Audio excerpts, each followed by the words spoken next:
श्री गोपाळ कृष्ण भगवान की जय। लीळा नंबर 116।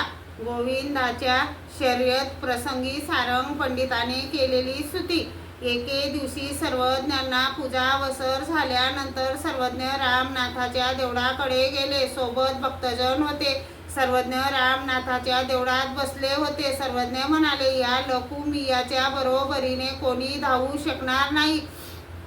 तेव्हा सत्यादेवीचे पुजारी गोविंद सर्वज्ञांच्या दर्शनाला आले होते। ते म्हणाले, मी पडेन।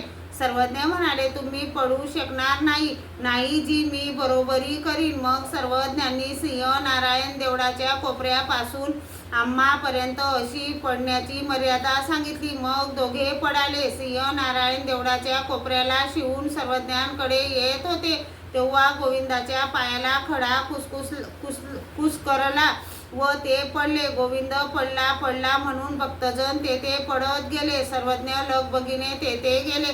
भक्तजनांनी सर्वज्ञांवर कापड धरून सावली केली। गोविंदास उभे केले। त्यांना गुडघ्याला लागलेले होते। सर्वज्ञांनी त्यावर श्रीमुखातली पानाची फिंक घातली। ते सावध झाले। मग सर्वज्ञ म्हणाले, तुम्ही ह्या लकुमिया बरोबर पडू शकणार नाही अशी तुम्हाला आम्ही अगोदरच मनाई केली होती। यावर सर्वज्ञ म्हणाले,